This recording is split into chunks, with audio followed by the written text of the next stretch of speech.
All right, so get ready because this time we're diving into a topic that I think has been on everyone's minds, the Chernobyl disaster. And we're going way beyond just the surface level, really trying to get into those human stories, those incredible details from the Wikipedia article. You know, when you really get into it, you realize Chernobyl, it wasn't just one thing that went wrong. It was this whole, chain of events, you know what I mean? Yeah. Decisions, design quirks, it all just sort of snowballed. Okay, yeah, I'm already getting chills just thinking about it. But let's rewind a bit, back to 1986, before the world knew about Chernobyl. They were conducting a safety test at the plant when it happened.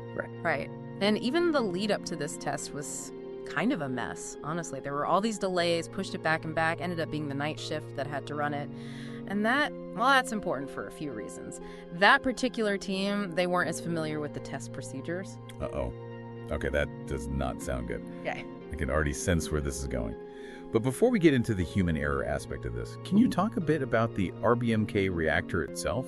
It had a unique design, if I remember correctly. Unique is one way to put it. Tragically flawed is another. The RBMK reactor, you see, it had this thing called a positive void coefficient. Now, I know that sounds technical, and it is, but stick with me here. Basically, imagine a reactor that, under the wrong circumstances, actually heats up faster when you try to cool it down. That's essentially what this positive void coefficient means. Wait, so it's like the opposite of how it's supposed to work? That seems, well, incredibly dangerous. You got it. It's a recipe for disaster. And unfortunately, on April 26th, all the ingredients came together. So let's break down exactly what happened. For those of us who aren't, nuclear scientists, can you walk us through the actual events of the accident? Okay, so picture this. It's the middle of the night, right? The night shift's running this delayed test. Suddenly, boom, they experience this unexpected power drop. This is due to something called xenon poisoning, which is basically where a byproduct builds up in the reactor and starts, absorbing the neutrons that are needed to keep the reaction going, slamming on the brakes. Okay, so not ideal, but surely they could have gotten it under control. In theory, maybe. But remember that whole chain reaction thing? This is where it kicks in. To try and compensate for the power drop, the operators, they make a series of decisions. They start removing control rods, which are basically the emergency brakes on the reactor. They also increase the coolant flow, thinking they're, cooling things down. Hold on. So they basically hit the gas instead of the brakes. Yeah, pretty much. And remember that positive void coefficient we talked about? Well, increasing the coolant flow, it actually created these steam voids in the reactor core. And in a normal reactor, these voids would help slow things down. But in the RBMK reactor, It seems worse. Way worse. Those voids, they actually made the nuclear reaction accelerate even faster. Oh no, and this all leads to those explosions. Right. The first explosion was a steam explosion from the pressure buildup. But it's the second explosion, just a few seconds later, that's really terrifying. That one ripped the reactor apart, sent radioactive material way up into the atmosphere. I read something about that second explosion, something about a theory that it was more than just a steam explosion, something about a nuclear fizzle. What's that all about? Yeah, so while the initial explanation was a steam explosion, some scientists now believe that second blast might have been what's called a nuclear fizzle. Basically a small-scale nuclear detonation, but inside the reactor itself. A nuclear detonation, wow. It's just incredible to think about how much there still is to learn about what happened that day at Chernobyl. And, you think about those explosions, and it's hard not to think about the people who were there, The first responders who rushed in had no idea what they were really dealing with. The firefighters, yeah. The first ones on the scene. Talk about bravery. Seriously, imagine that, right? You're facing this massive fire, but there's no flames, no smoke, nothing to really indicate the danger, and yet there they were. Leonid Telyatnikov, Grigory Kamel, those guys, they ran straight into that. Unbelievable. And they didn't even know how much radiation they were being exposed to, did they? I mean, the readings they were getting were completely off. Not even close. The dosimeters they used, those things weren't built to handle something like Chernobyl. The readings they gave were way, way too low. Gave everyone this false sense of security at the worst possible time. It's just heartbreaking to think about, These guys running in blind, completely unaware of the invisible threat. And what about the people inside the plant? Inside the control room, I mean. That must have been terrifying. Oh, I can only imagine. Complete chaos. One story that always gets me is about Alexander Akimov, the reactor crew chief. The man stayed at his post while everything was going crazy, even sent his crew to manually pump water into the reactor. No protective gear, nothing. Knowing what we know now about radiation, that's just incredible. It really is. And that's just the human element of it. The sheer scale of containing this disaster, preventing it from spreading, that was a whole other challenge. Yeah, right. They had to act fast. Evacuating Pripyat, setting up that 10-kilometer exclusion zone. It's eerie to think about, a whole city just frozen in time like that. But even with the evacuation, there was another issue, right? Beneath the reactor itself, Right. the bubbler pools. What was the issue with those again? Right, so those bubbler pools, they were a major concern. See, when the reactor exploded, it didn't just release radioactive material. It created this incredibly hot, molten material called corium. Imagine, like, radioactive lava. Okay, that doesn't sound good at all. No, not at all. And this corium, it was burning through the reactor floor, headed straight for those pools of water. Oh, no. What happens when molten radioactive material hits a bunch of water? You get a massive steam explosion, which would have spread even more radioactive material into the environment. So they had to find a way to stop this corium from reaching the bubbler pools. How did they even do that? Well, the only option was to drain the pools, but of course it wasn't that easy. The valves to drain them, they were in this highly radioactive corridor, flooded with contaminated water. Oh my gosh. So what did they do? Send in, like, robots or something? This was 1986. That kind of technology wasn't really an option back then. So 3 engineers, Alexei Yanonenko, Valery Bezpalov, and Boris Baranov, they volunteered to go in.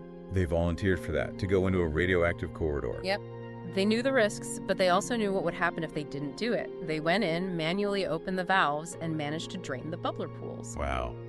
They're heroes. Real heroes. Absolutely. And while all of this is going on, remember, they still had to figure out how to contain the reactor itself.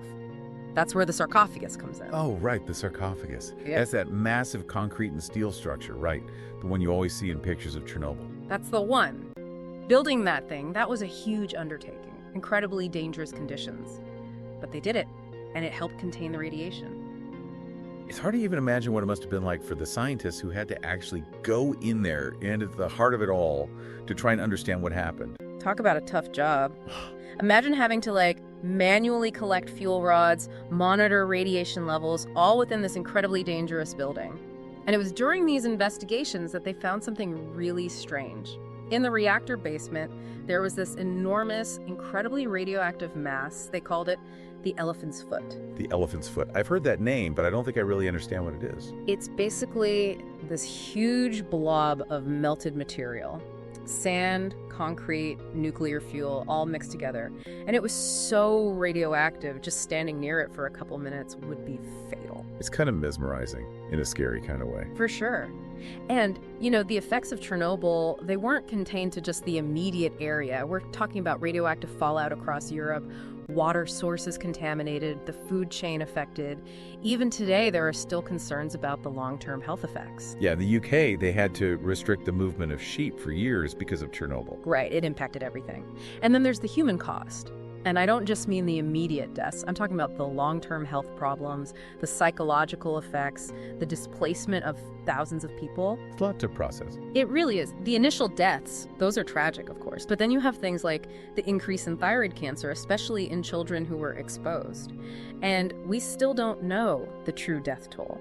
Some estimates say it could be much, much higher than initially thought. It's something scientists are still studying today. And even if you don't factor in the physical health problems, there's the mental and emotional toll. Having to evacuate your home, the fear of radiation, the feeling that the authorities weren't being straight with you. Exactly. Thousands of people were displaced, lost their homes, their livelihoods. Their entire lives were turned upside down. It's clear that Chernobyl's legacy is, complicated, to say the least. It makes you really think about the choices we made, the technology we use, and the lasting impact it can have. And speaking of Chernobyl's legacy, there's something I kind of wanted to get your take on. It's about this trend of dark tourism, specifically to places like Chernobyl. It's almost like morbid curiosity. I don't know how else to explain it. Like, people want to see these places, these disasters firsthand.